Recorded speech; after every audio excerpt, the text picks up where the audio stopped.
Hey all, I'm Kel Kidman. Welcome to Breaking on the Daily, where today we begin with China lying about their coronavirus numbers. Now, from some very rare good reporting from CNN of all places, we have the Wuhan files, where they found an internal document of the Chinese coronavirus response, talking about the number of cases they had found in the Hubei province, which contains Wuhan. And they found out, this is, by the way, back in January. No, not January, sorry. February 10th. This is where the numbers come from.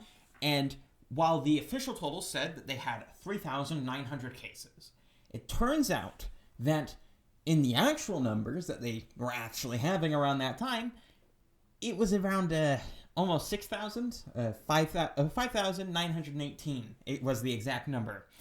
And this is just in one province in February. and they didn't report a third of their cases. And the reason for this discrepancy was because for the official totals, they had a ridiculously strict criteria for what they considered a COVID case.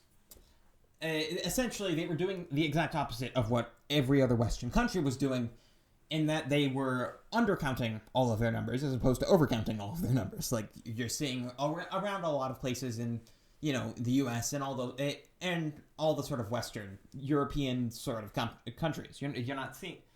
So, this is a predictable thing you would expect to see.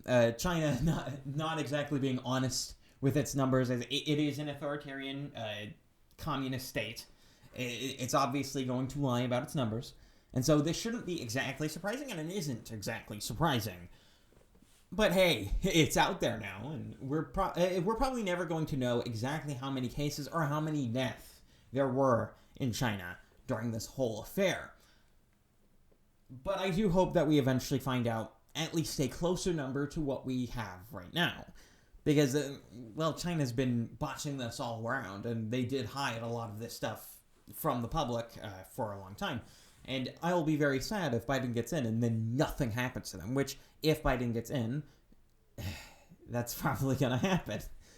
I mean, the greatest loss, I think it would be, if Biden does get into the office of the presidency, is in fact the China policy. I really, really liked what Trump was doing on China, by and large. I mean, I did have a few problems. I think he could have been more hawkish on China, but he was certainly better than most American presidents, certainly every single one in my lifetime, though, I pretty much just have Bush and Obama and Trump at this point, in terms of presidents in my lifetime. I'm a very young man, you see. But, even going past that, it pretty much every president since before Nixon, he is better on China, including people like Reagan. Yeah. But on to more stories. The LA County Supervisor enjoys an outside seating at restaurant hours after voting to ban outdoor dining. Oh man. Just in case it wasn't entirely clear to you that all of these sorts of COVID lockdowns and all of these COVID measures were just a charade for these public officials to claim virtue without actually, doing anything useful. Well, here's another example on top of the many, many, many, many, many examples of people completely ignoring the virus restrictions for their own pleasure and comfort, just because they think they're better than everyone else. I mean, the authoritarianism that we've seen, I did a more in-depth thing on this yesterday, so if you're looking for that sort of talk, I would suggest you go there. I'm not going to go into it too in-depth today because, I already talked about it yesterday. I should at least let it a few days before I start talking about pretty much the exact same topic I talked about yesterday, but today. So, but I'm going to keep bringing these up. Every single time I see a story in which I see some sort of government official or media personnel or celebrity or what have you, any sort of public figure, in which they claim to be all in favor of all these sort of authoritarian measures, whether it be masks or whether it be dining restrictions or whatever it is. and then they are hypocritical about this, I'm going to bring it up. Or just because. Like I've said before, someone being hypocritical on a standard does not prove, it's not dispositive of a standard being useless, but it does show that you should at least look into it, okay?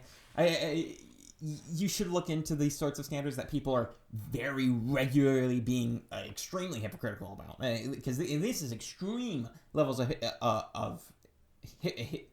being hypocritical. It's extreme. It happens so often. It's happening all the time. I mean, how many times have you seen a video of a media personnel, someone in media, after let's say at the White House press corps? This has happened multiple times after a White House press conference with Kayleigh McEnany, where after they think that all the cameras are off, they take off the mask immediately. How many times have you seen that? That's happened 5 times over the past few months. And that's just the times we've seen. It's happening over and over again. Why does this keep happening? I mean, it's a reasonable question to ask. I'm going to keep asking it every time this comes up. And in our next story, and this is kind of a silly story. I don't even... It's kind of an enigma to me. 16-year-old Wisconsin student abruptly dies of COVID-19 related illness. Now, this disease... this is confusing. This is a very confusing story. Because they claim he died, or at least the father of the kid, claimed he died of COVID-19 pneumonia. Now, here's the thing. According to this article, it's not well sourced. I don't even know. I couldn't find the original source or any sort of medical documents or anything like that. So I'm just going based on the New York Times story, or not New York Times, New York Post story, because the other story was in Spanish and I didn't want to try and translate it or anything like that. So I'm just going off the New York Post story. They say that, and this is at the end of the article. He told Me Wisconsin, I think it's the Spanish newspaper that this originally was reported in, that his son was suffering from diarrhea and vomiting, but did not exhibit any symptoms, like respiratory symptoms, common among coronavirus patients. It also says that he tested negative at the hospital before his death, just a few days before his death. And this is confusing, obviously. I mean, because obviously he was in the hospital because he was having problems. But then it goes on to say that the determination of what the cause of death was a toxicology report. I don't know what to think about this story. It's kind of enigmatic. I don't know. Is it COVID-19 pneumonia? Is it just some other disease? Is the toxicology report making up nonsense? Is it dad making up nonsense? I have no idea. I mean, it's obviously a shame this guy died. He died way too young. 16 it's ridiculous. That's ridiculously young. That is ridiculously young for someone to die at. But I think it's silly to try and, I don't know this is COVID-related. What I take issue with is that it says it's a COVID-related illness. That could mean literally anything. It could mean literally anything. It could literally be the flu, and that would technically be accurate. It could be any virus, and it would technically be accurate. Or, and there, for those who don't know, COVID-19 is COVID-19, which means there are 18 other COVIDs. There are literally 18 other COVIDs, and it could be any one of those, and I wouldn't freaking know. I wouldn't know. And pneumonia is technically a related disease, but he never tested positive for COVID. So this is just based on a toxicology report. So who's to say that he actually got pneumonia from COVID? Maybe he got it from the flu. I mean, it is flu season, despite the fact that we've had super low deaths. It is still a flu season, so you'd expect at least some people to die of flu-related illnesses, things like pneumonia. And he tested negative for COVID. He went to go and get a test for COVID and tested negative in the hospital. What? It's just a confusing story. I don't get it. It doesn't make any sense to me. But anyway, on to other stories. And we're going to move on from coronavirus to more woke stuff. In here, the Kentucky mayor is slammed for trying to pull a $120,000 from an emergency rental fund to pay for critical race theory training for city employees. Oh my gosh.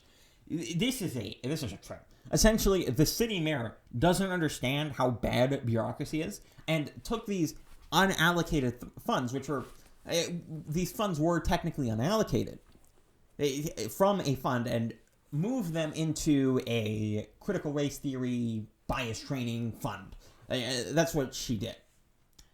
Now, it turns out they were unallocated because, not because they actually had no purpose or that they were just floundering around doing nothing, but instead because bureaucracy is slow and doesn't allocate funds for very quickly.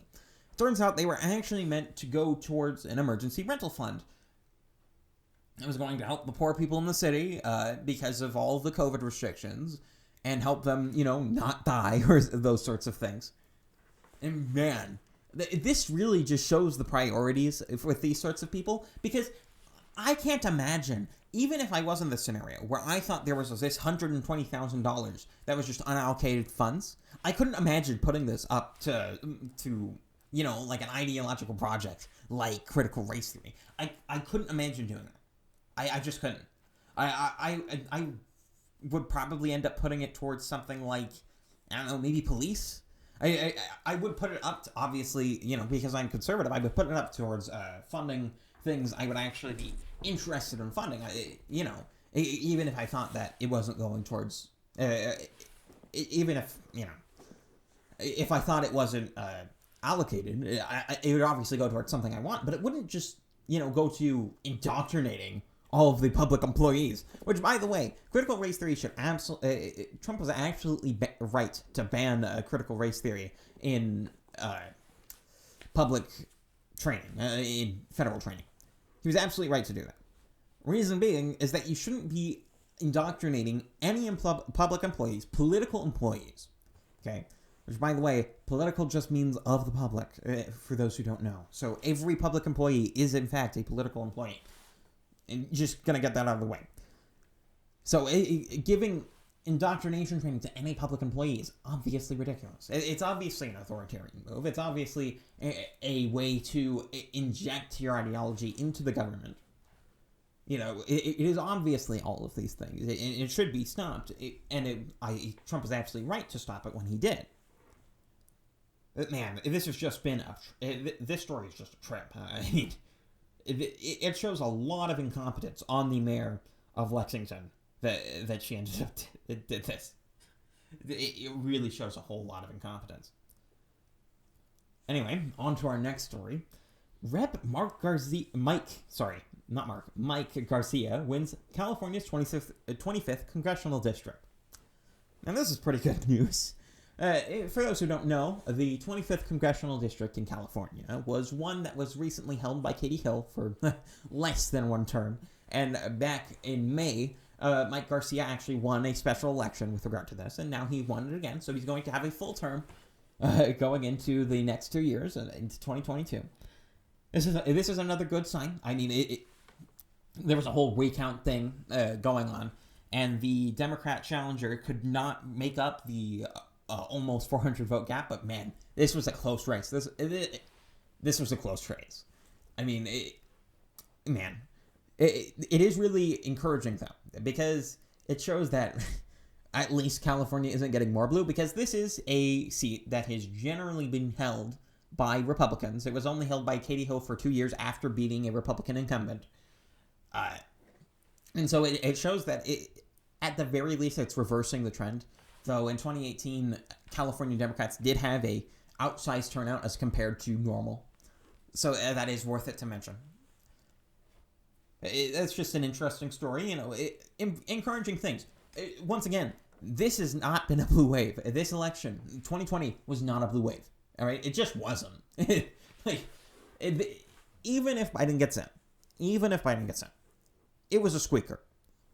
And even if he gets in, he is a lame duck president, because if he tries to do anything, if he tries to be radical at all, you could imagine huge gains for Republicans in 2022. It's going to make, if anything happens in the next 2 years, it's going to make 2010 look like milk toast. It's going to make it look like it was just nothing. It's going to make it look tiny. The swing is going to look tiny by comparison. It's going to be ridiculous. And he's obviously going to be a one-term president. The momentum is just not in the Democrats' favor currently. Even if they do win this time with the presidency, it's not going their way. It just isn't. It just isn't. I mean, assuming they don't start stealing every election, though, I don't think they'll be able to do that, especially if you gotta keep focusing on this, because if you think that the election was stolen, and I personally think it was, you have to focus not just on the federal elections, but the local elections. And I've been an advocate for this for a long time. Localism and local politics are very, very important, because a lot of the things which allowed these sorts of irregularities, all these sorts of nonsense to go on, is all decided on a local and state level. It can't be decided on a federal level. And so you need to focus on your state races. You need to focus on your local races. You need to get involved with your local GOP. Don't let your state become Arizona too. I certainly hope mine doesn't. I mean, it's looking like it's going that direction because of Mitt Romney. Though, I'll tell you, I'm going to try as hard as I can to primary that guy. And I think it's I think his next term is 2022. He's where I'm going to try my hardest to primary him, because geez, I just do not like Mitt Romney. I really don't want Utah to become Arizona too. So that's where I'm going to focus my efforts to try and prevent that from happening. But anyway, on to our next story, and this is kind of an addendum to our last yesterday, where we talked about Iran, though it is kind of a different story as well. Another top Iranian Revolutionary Guard commander was terminated in an airstrike. Now, this is kind of interesting, because I did not think that any more was going to come of the Iranian sort of conflict that was happening over the weekend. And nothing that I explicitly said wouldn't happen is happening now. Though I will say I did not expect this to happen. I just didn't predict against it. This is not a strike from Iran, and I don't expect there to be massive or, frankly, substantial strikes against the U.S. or Israel or anything from Iran at this point. I don't expect anything substantial. Now, there will be a show of force from them, because they have to show their power to their citizens. I mean, that's something that Iran has to do in order to retain its semblance of stability. But it's not going to be anything substantial. I doubt they'll even shed blood. I frankly do, based on January. But this does show that there might be more coming down the pike, because it's not just ending on the Israeli side. Now, this is probably done by an Israeli. It might have been done by an American, but it was probably done by Israelis with help from America. But all of that sort of minutia is kind of irrelevant, because we're going to try and look at this from a 5,000-foot perspective. What this shows is that we're going to go more into conflict with them, which I think is somewhat legitimate. Iran's been it has been absolutely a thorn in America's side since the 70s, since 79, since the revolution, all that sort of stuff. And they really have not gotten enough retribution from America as is deserved. Really, even during the times in which we're all gung-ho about going into the Middle East, we haven't really dealt with Iran in any large respect. I mean, look at the early 2000s if you want any evidence of that. I mean, we really should have been focusing on Iran and probably Saudi Arabia as well around that time, more than we did. But this is interesting, because it does show that we're in more conflict with them, and Israel more specifically is in more conflict with them, and this might be partially a result of the Israeli peace deals that you saw earlier this year, and this sort of pact against Iran in the region, which is slowly burgeoning. And I think this will increase slightly over the next few days or weeks or months, though I don't believe it will go into full-scale war. It does show that Iran is slowly losing a lot of its regional power, because these are the most blatant attacks they've had for a while. I mean, Israel has not been this open and this sort of blatant in their attacks against Iran. At least in the past. This is kind of a recent development, and I'll find it interesting where this goes. I still don't think there will be a substantial retaliation from Iran. If this just continues to happen, if Israel continues to take out key players, yeah, you might see some actual retaliation against Israel at least. I don't expect any retaliation against the U.S. at the very least. But this will be interesting because this might end up actually becoming the spark of a conflict, which is something I didn't expect. I mean, I was partially wrong there. But anyway, on to our last story. Going to more domestic matters, or financial matters, more accurately. Ethereum 2.0 Beacon Chain has gone live. This is a very interesting thing, because it's a interesting new step for cryptocurrencies. Because what the goal of Beacon Chain and Ethereum 2.0 is, for those who don't know and don't know a lot about Ethereum, and to be clear, I'm not a huge cryptocurrency guy necessarily. I've dabbled in it. I do have some cryptocurrency assets, but I'm not huge into it. All right, just so that we're all clear on where I am in this sort of area. I do have a little bit in Ethereum. But this is interesting because the goal of Beacon Chain specifically, and what has been specifically rolled out as of today, is they want to make it processing times, which has been the biggest bane of cryptocurrencies, at least at this juncture. They want to make processing times as fast as something like Visa, or as fast as something like a normal credit card.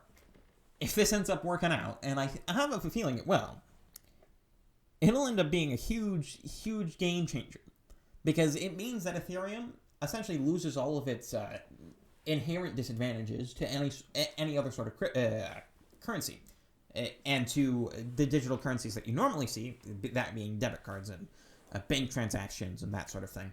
It loses a lot of its disadvantages.